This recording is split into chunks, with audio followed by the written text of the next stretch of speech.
My name is Rachel Bennett. Single mother. I always thought blood meant loyalty, until one Tuesday changed everything. Dinner dishes were still in the sink when my phone buzzed. My younger brother's face lit up the screen. No greeting, just, "Rachel, listen up. Mason's elementary school graduation bash is gonna be insane. Rented out the whole venue, live entertainment, the full package." I waited for him to invite us. He never did. His tone shifted. Cold as ice. "Just being honest, you can show if you want, but leave Sophia at home. She doesn't fit the vibe." This is Mason's moment, not hers. Time stopped. My 2-year-old, his own niece, didn't fit the vibe. "Are you serious right now?" My voice barely worked. "You're talking about my daughter," he laughed. Short. Brutal. "It's Mason's spotlight. Don't complicate things." Then silence. He'd already hung up. Standing there, phone in hand, chest tight, I knew right then someone was going to answer for this, and it wouldn't be my kid. Asterisk asterisk. If you've ever been treated like you're invisible by your own family, hit that like button. What I did next shocked everyone. Trust me, you need to hear this. Asterisk. Asterisk. After the call dropped, I sat frozen on the couch, empty screen staring back at me. Sophia walked in from her room, headphones around her neck, water bottle in hand. She was tall for 12. Already reading people better than most adults. She sat down next to me without asking questions. I forced the words out. "Your Uncle Derek just called. He's having a party for Mason. He said you shouldn't come."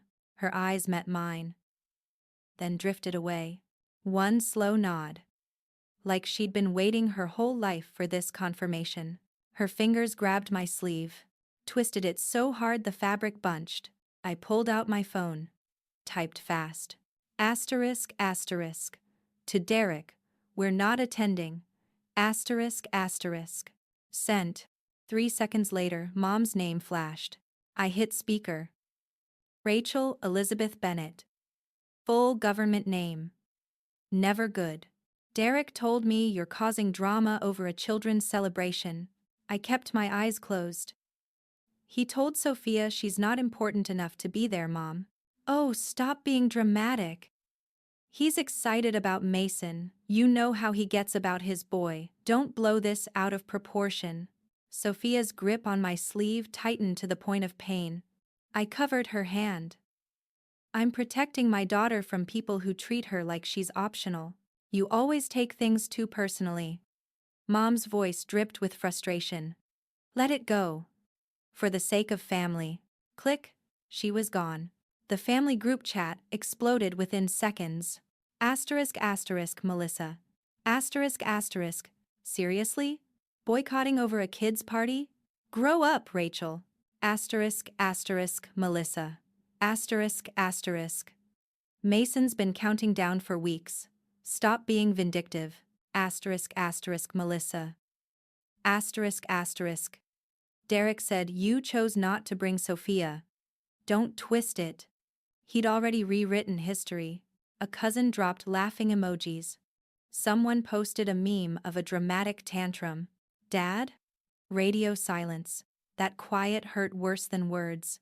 Sophia read over my shoulder. "They think I refuse to go." Her voice cracked down the middle. I flipped the phone face down. "They believe whatever's convenient, sweetheart." She leaned against me, head on my shoulder. "I don't even care about fancy parties." But her breathing got fast. Shallow. The kind that comes before tears. I muted everything, turned off all sounds. Let silence press in around us. We stayed like that until exhaustion won. She never cried out loud. Just shook silently until she wore herself out. Finally she whispered, "Do they love Mason more than me?" The lump in my throat nearly choked me. "Some people love loud, baby.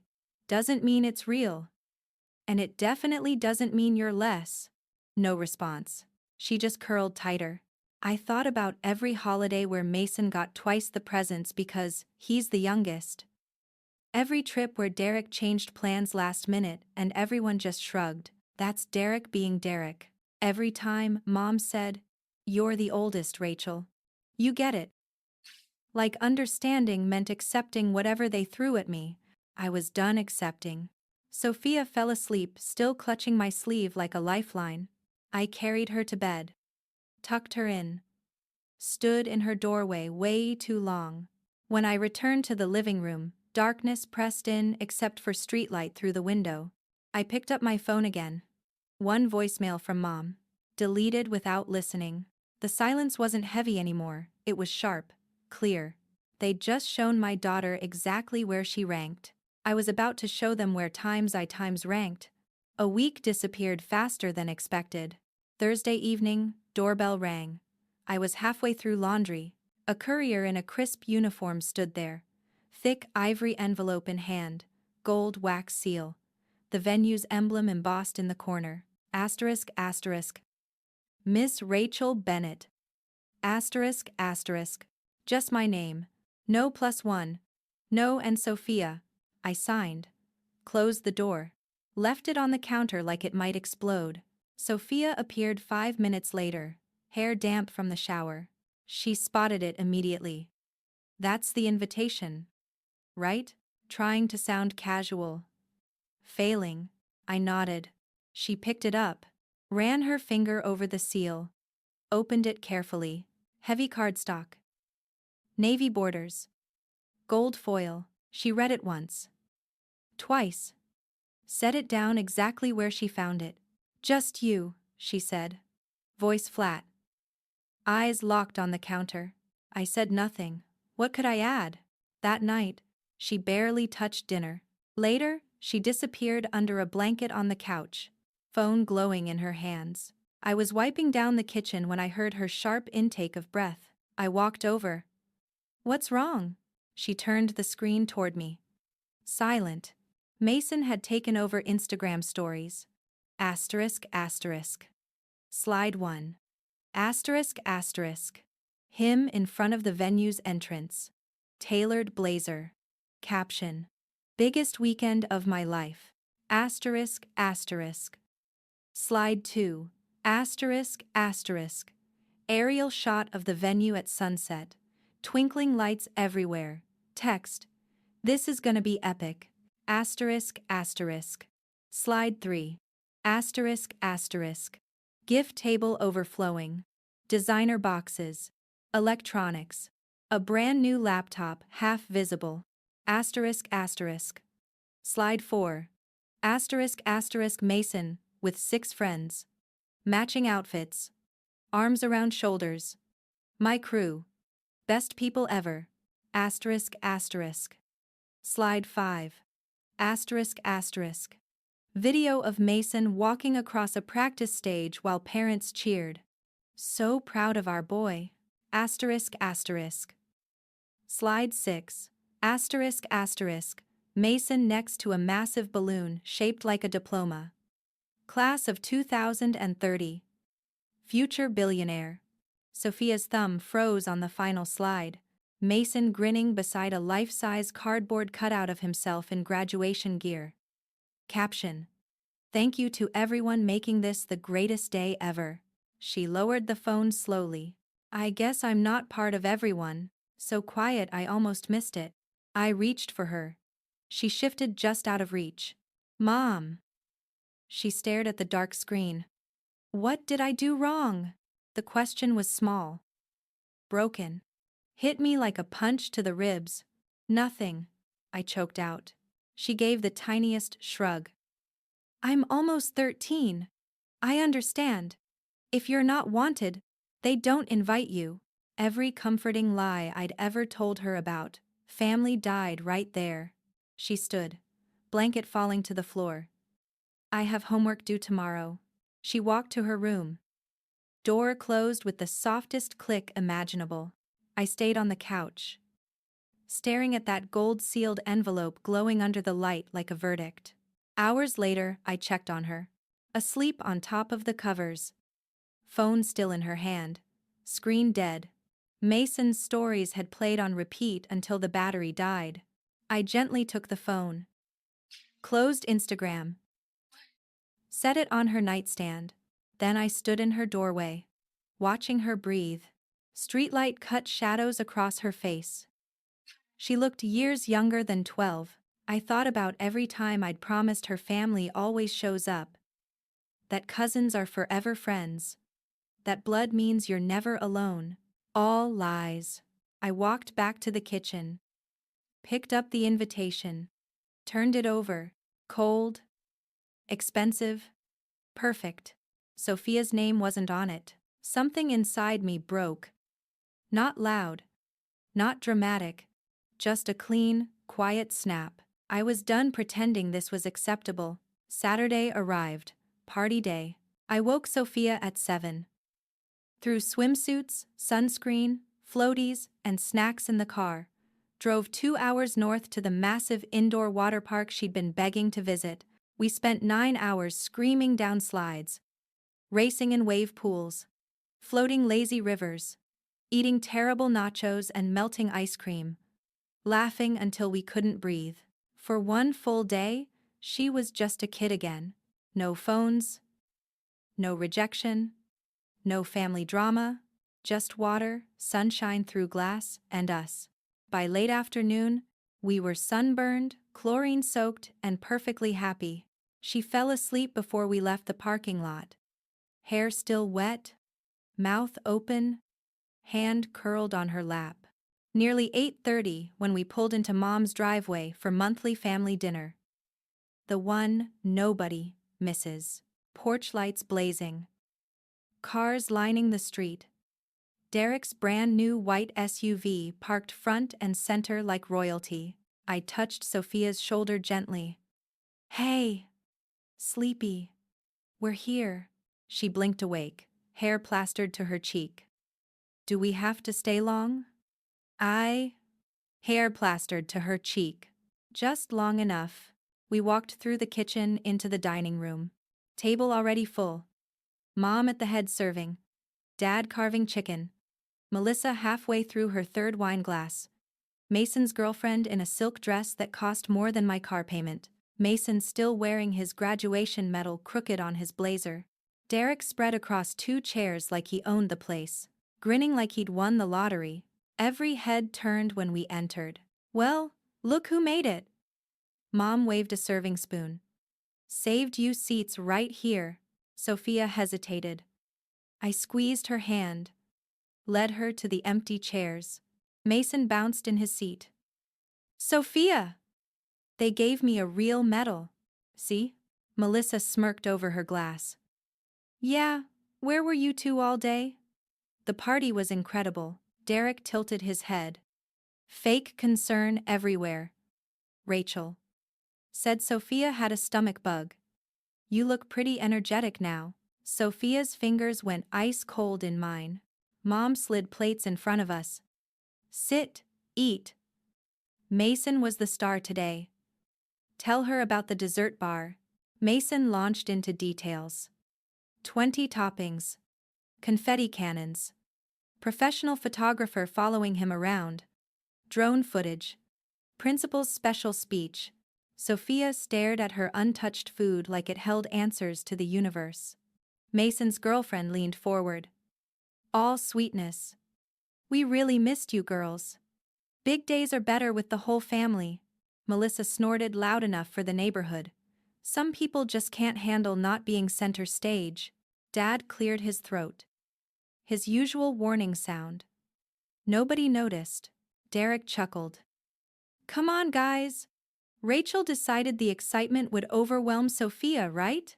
Delivered like a perfect joke. The table laughed. Mom, Melissa, Mason's girlfriend. Even Dad cracked a smile. Sophia's fork slipped from her hand. Clattered on the plate. Mom frowned. You okay, honey? Sophia's face flushed dark red. She opened her mouth. Only a tiny, broken sound came out. Mason, still buzzing, kept talking. The photographer followed me everywhere. That was it. Sophia shoved her chair back. She stood, eyes already overflowing. Bolted through the kitchen, past the fridge covered in family photos, out the side door onto the porch. The screen door slammed like a gunshot. Dead silence. Melissa rolled her eyes. Dramatic much? Mom reached toward the empty chair. Rachel.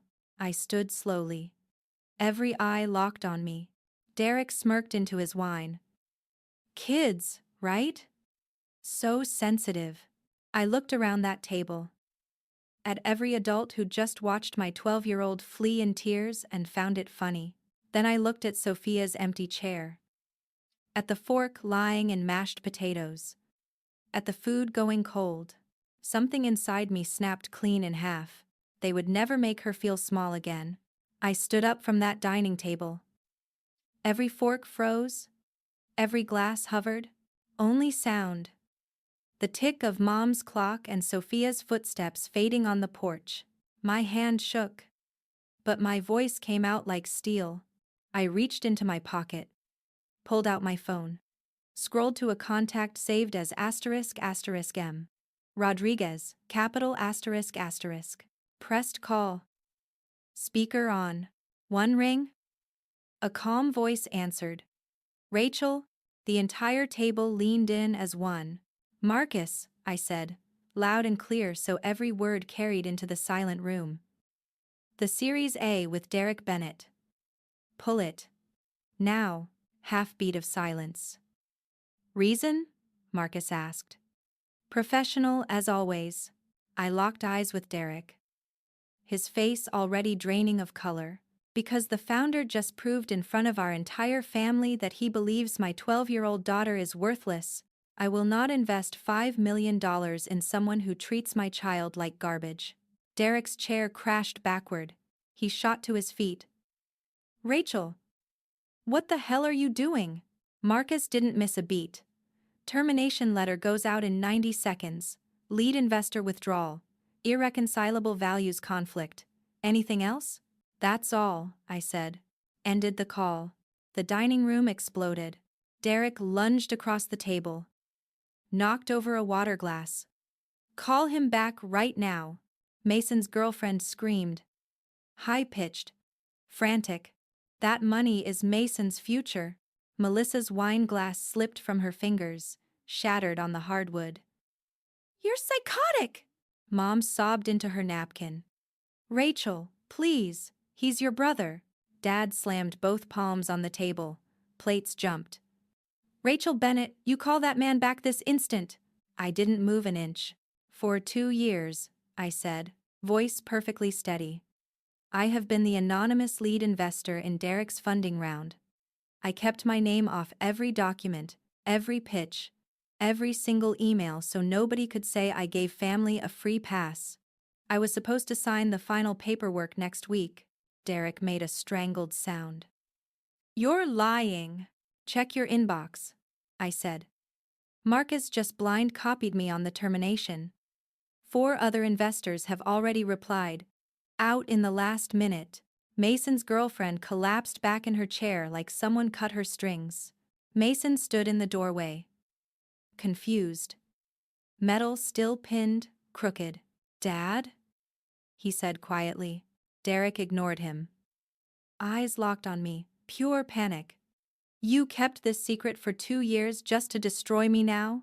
I kept it secret so you could earn it on merit, I said.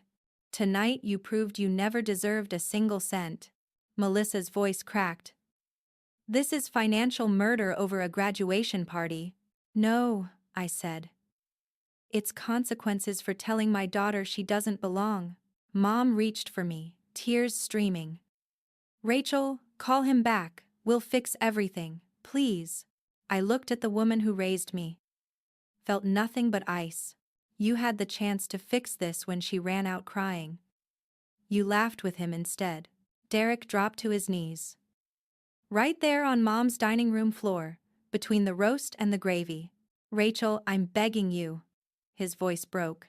I looked down at my little brother on his knees in front of everyone who'd spent their lives telling me to let him win, and waited. He couldn't even glance toward the porch where Sophia sat. That was all the answer I needed. I took one step back from the table. Derek's voice turned raw. You're killing everything I've built. No, Derek, I said, perfectly calm. You killed this family the moment you decided my daughter wasn't important enough for your son's celebration. I turned, walked out of the dining room, past the shattered glass and spilled wine, past every wide-eyed face that suddenly understood the price of choosing sides. I found Sophia exactly where I knew she'd be, curled on the top porch step, arms around her knees, crying so hard her whole body shook. I sat down, pulled her into my lap like she was still small enough to carry, held her while the shouting started inside. Derek's voice loudest, Mom sobbing, Melissa screaming my name, Sophia whispered against my neck. Voice tiny, cracked. Did you really just do that? I kissed the top of her wet hair. Yes, baby. And I'd do it again 1,000 times. The porch light flickered overhead. Long shadows across the yard. Inside, someone started pounding on the screen door, calling my name. I didn't turn around. 2 days later, my phone exploded. I was making coffee when the first notification hit. Then another. Then a flood. I glanced at the screen. 52 missed calls. 29 voicemails. Hundreds of texts. All from the same 4 people. The newest email stopped me cold. Asterisk, asterisk. From Marcus Rodriguez. Asterisk, asterisk. Asterisk. Asterisk. Subject. Official termination. Bennett Tech Series A. Asterisk. Asterisk. I opened it. Asterisk. After careful consideration and in direct response to lead investor withdrawal, Summit Capital is formally terminating the Series A term sheet with Bennett Technologies effective immediately. Primary reason: serious concerns regarding founder character and alignment with core partnership values. Asterisk. Below it, a chain of forwarded replies from every other investor. Asterisk. Out. Asterisk. Asterisk. Pulling my commitment. Asterisk. Asterisk. Regretfully withdrawing. Asterisk. Asterisk. Effective immediately. We are out. Asterisk. One by one. Like dominoes. The phone rang again. Mason's girlfriend. I let it ring out. 30 seconds later. Mom. FaceTime. Declined. Then Melissa. A wall of text appeared. Asterisk, asterisk, Melissa. Asterisk, asterisk. You're evil. Do you understand what you've done? Derek hasn't slept in 2 days.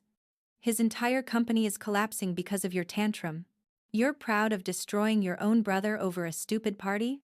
I hope you rot. Another message, same thread.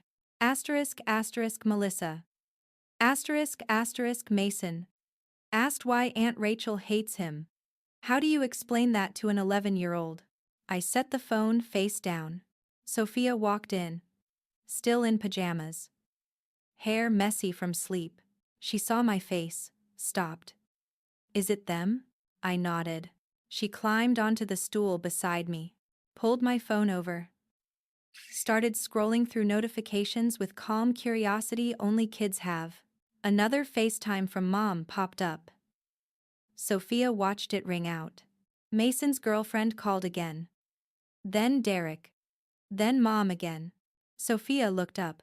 Eyes wide but steady. They're really angry, huh? I managed a small laugh that didn't feel like laughing. Yeah. Really angry. She kept scrolling. Stopped on Melissa's last message. The one about Mason. Her face changed. Something hardened behind her eyes. She put the phone down. Reached over. Placed her small hand on my shoulder. Mom, she said, voice soft but sure. You did the right thing. I stared at her. First time she'd ever said anything like that. Not, are you sure? Just those 5 words. Spoken like she already understood more about boundaries than most adults ever do. My eyes filled so fast I couldn't stop them. She climbed into my lap like she used to when she was little. Wrapped her arms around my neck. Let me cry into her hair while the phone kept buzzing like an angry wasp trapped in a jar. When I could breathe again, I whispered, "Thank you, sweetheart." She pulled back just enough to look at me. I'm not a little kid anymore. Half smiling through wet eyes. And I'm not sorry we left. The phone rang again. Derek. 10th call in 20 minutes. Sophia reached over. Pressed decline without hesitation. Then she turned off the ringer completely. The sudden silence felt like the first real peace we'd had in weeks. We sat there together at the kitchen counter. Coffee going cold. Notifications finally muted, while the rest of the family screamed into a void that no longer included us. Wednesday afternoon. The doorbell rang non-stop. I was at the kitchen counter finishing work emails when the first burst came. 3 sharp rings. Pause. 3 more. Then a long press like someone leaned on the button. Sophia looked up from her laptop at the table. "Who's that?" I already knew. I walked to the front door. Opened it just wide enough to see, without inviting them inside. Derek and his girlfriend stood on my porch looking like they'd been through war. Derek's shirt untucked and wrinkled, eyes red-rimmed, stubble everywhere. She had her hair in a messy knot, mascara smudged into dark circles. No trace of her usual polish. Derek tried to step forward. I didn't budge. "Rachel," he rasped, voice raw. She clasped her hands so tight her knuckles went white. 5 minutes. That's all. I kept my hand on the door. "Sophia's doing homework 10 feet away." Derek swallowed hard. Her voice cracked. "The company's gone. Investors pulled out within hours. Employees are already leaving. We're going to lose the house, Mason's school, everything." Derek's eyes filled. "We're facing bankruptcy. Please call Marcus. Tell him it was a family argument that got out of hand." "Tell him anything." She nodded frantically. "We'll sign whatever you want. We'll say whatever you need. Just save the company." I studied them for a long, silent moment. Neither had asked how Sophia was. Neither had said her name even once. I spoke quietly. "Where's your apology to my daughter?" She blinked. "Throne." "What?" "You heard me," I said. "You came to my door begging for $5 million. But neither of you has asked about the 12-year-old sitting in the next room, who cried herself to sleep because her uncle told her she wasn't important enough to attend his son's graduation." Derek opened his mouth. Closed it. Opened it again. Nothing came out. She tried.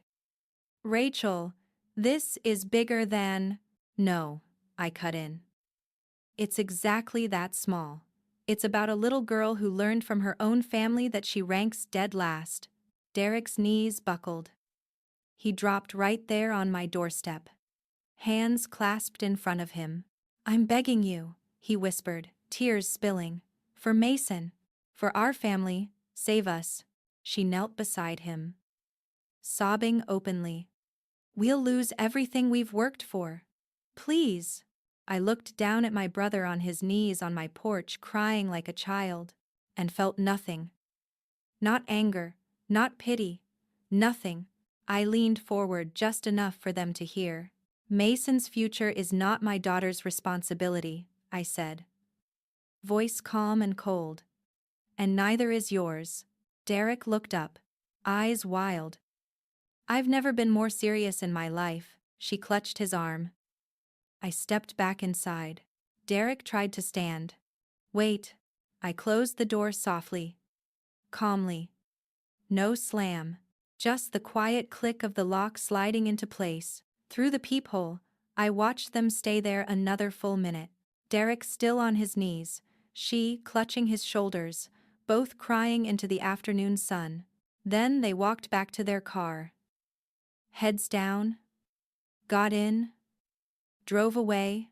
I turned the deadbolt. I blocked every phone number that belonged to them. I removed them from every family chat, every shared album, every emergency contact list. I changed the security code. From that day forward, Derek and his girlfriend ceased to exist in our world. Sophia never asked about them again, and they never once tried to reach her. Not a text, not a birthday card, not a single word. 8 months later, everything had changed. Derek's startup officially filed bankruptcy in February. The big house in the gated neighborhood went into foreclosure 3 weeks later. They sold for less than they owed. Moved into a 2-bedroom apartment 20 miles away. Mason switched from private academy to local public middle school. No more country club summers. No more designer everything. The monthly family dinners stopped existing. Mom tried to organize one in April. Then again in June. Nobody showed except Melissa. Even she left early. Mom still called every few weeks. I let most go to voicemail. When I did pick up, conversations were short, polite, empty. She never mentioned Derek by name anymore. Just asked about weather and Sophia's grades. Then hung up like she was afraid to say the wrong thing. Melissa sent one last hateful text on Mason's 12th birthday, blaming me for him not getting the gaming setup he wanted. I blocked her number that same day. Dad never called at all. Sophia grew 3 inches over the summer. Made honor roll. Joined debate team. Started volunteering at the animal shelter on Saturdays. She never once asked about her uncle, his girlfriend, or her cousin. Their names simply stopped coming up. One October evening, we were eating takeout on the back patio when she looked up from her phone. Completely out of the blue. "I'm glad we don't have to pretend anymore." I set my fork down. "Pretend what?" "That they actually cared." She said it simply. "It's easier when people show you who they are. You don't waste time hoping they'll change." I stared at her. 13 years old and already wiser than half the adults I knew. "You okay with how everything turned out?" I asked. She shrugged, took a bite of fried rice, answered with her mouth half full. "I have you. That's enough family for me." My eyes stung, but I smiled anyway. Later that night, I walked past her room. Saw her pinning a new photo to the corkboard above her desk. Me and her. At the water park. From the day of the party. Both sunburned and laughing. No one else in the picture, and that was perfectly fine. I never heard from Derek or his girlfriend again. Not a text, not an email, not even a holiday card with Mason's school photo. They vanished from our lives as completely as if they'd never existed. Some people think I went too far. Some people think I should have found a way to forgive. I don't lose sleep over it. I sleep just fine knowing my daughter will never again sit at a table where people laugh while she cries. I sleep just fine knowing she's growing up understanding that love isn't just a word people throw around when they want something. And I sleep just fine knowing that some doors have to slam shut forever so the right ones can finally open. Sophia is happy. She is strong, she knows her worth. And that is worth more than any $5 million. Any family dinner. Any fake apology that never came. I never regretted a single second of it. Some doors close so better ones can open.